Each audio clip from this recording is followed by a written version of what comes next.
श्री ज्ञानेश्वर पाटिल। धन्यवाद अध्यक्ष महोदय।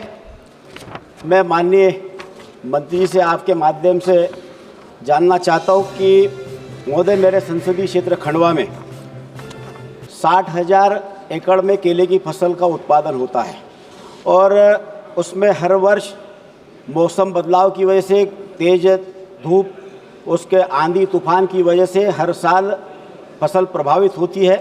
इस वर्ष भी लगभग 3 बार किसानों की फसल प्रभावित हुई है और जिसमें लगभग 25,000 एकड़ में किसानों की फसल प्रभावित हुई है, जिससे करोड़ों रुपए की किसानों को नुकसान हुआ है। मैं आपके माध्यम से माननीय मंत्री से जानना चाहता हूँ कि मौसम आधारित फसल बीमा लागू किया गया है, यदि नहीं तो इस योजना को शुरू किए जाने अथवा केले की फसलों को PMFBY में सम्मिलित करने का विचार रखती है, और क्या प्रधानमंत्री फसल बीमा योजना के अंतर्गत दावों के भुगतान करने के लिए कोई समय सीमा तय है? यदि हाँ तो इस समय सीमा के अंदर कितना भुगतान किया जाता है और भुगतान नहीं करने पर भारत सरकार द्वारा क्या कदम उठाए जाते हैं? माननीय अध्यक्ष महोदय, जैसा मैंने निवेदन किया, विद्वान सदस्य ज्ञानेश्वर पाटिल जी किसान हितैषी सदस्य हैं और किसानों के कल्याण के लिए सदैव काम करते हैं। लेकिन मैंने जैसा निवेदन किया, प्रधानमंत्री फसल बीमा योजना और उसमें भी बागवानी फसलों के लिए मौसम आधारित फसल बीमा योजना केंद्र सरकार लागू करती है राज्य सरकारों के प्रस्ताव पर। मध्य प्रदेश में केले का बहुत अच्छा उत्पादन होता है और अलग अलग राज्य सरकारें अपने किसानों के हित के लिए कदम उठाती है। मुझे ध्यान है मध्य प्रदेश के मुख्यमंत्री श्री मोहन यादव बहुत कर्मठ और गतिशील मुख्यमंत्री हैं।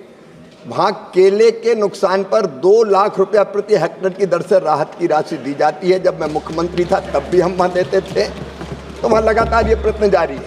लेकिन मौसम आधारित फसल बीमा योजना राज्य सरकार के प्रस्ताव पर हम लागू करते हैं। ज्ञानेश्वर जी के साथ मैं स्वयं राज्य सरकार से चर्चा करूंगा। राज्य सरकार की अपनी योजना भी है जो भरपूर मदद करती है किसानों की, और आवश्यकता पड़ने पर हम मौसम आधारित फसल बीमा योजना भी राज्य सरकार के प्रस्ताव पर निश्चित तौर पर वहाँ लागू करने का काम करेंगे। एक निवेदन दूसरा जो प्रश्न किया माननीय विद्वान किसान हितैषी सदस्य ने, उन्होंने ये कहा कि दावे का भुगतान कितने दिनों में होता है। माननीय अध्यक्ष महोदय, पहले बहुत समय लगता था। पहले जो फसल बीमा योजना थी वो बहुत डिफेक्टिव थी। कई बार 6-6, 8-8 महीने, 1-1 साल लग जाता था। लेकिन अब ये तय किया गया है प्रधानमंत्री फसल बीमा योजना के अंतर्गत कि फसल कटाई के अधिकतम 1 महीने के बाद जो परिणाम आते हैं फसल कटाई के, राज्य सरकार रिपोर्ट भेजे और वो रिपोर्ट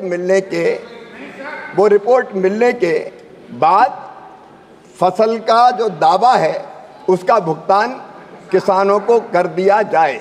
पहले माननीय अध्यक्ष महोदय, राज्य सरकार ही संपूर्ण भुगतान करती थी, राज्य और केंद्र मिलकर, तो देर लगती थी। अब हमने तय किया है कि अगर राज्य सरकार उपज के आंकड़े भेज दे और उसमें देर अगर बीमा कंपनी करेगी तो 12% उनको ब्याज देना पड़ेगा जितनी देर होगी भुगतान में उस पर। और इसलिए हम प्रयास कर रहे हैं। ये एक प्रयत्न और किया गया माननीय अध्यक्ष महोदय, पहले राज्य सरकारें कई अपना अंश देने में बहुत देर लगाती थी, तो केंद्र सरकार ने ये शर्त रखी थी कि जब राज्य सरकार का हिस्सा आ जाएगा तब केंद्र अपना हिस्सा जारी करेगी। अब हमने तय कर दिया है कि राज्य सरकार का हिस्सा आने में देर हो तो केंद्र सरकार का हिस्सा तो किसान के खाते में तत्काल डाल दिया जाए। हम राज्य सरकारों से भी लगातार संपर्क में हैं, उनके साथ अनेकों बैठकें करते हैं और ये कोशिश करते हैं कि समय पर किसान को राज्य और केंद्र दोनों का अंश फसल बीमा योजना के अंतर्गत प्राप्त होने के बाद मिल जाए।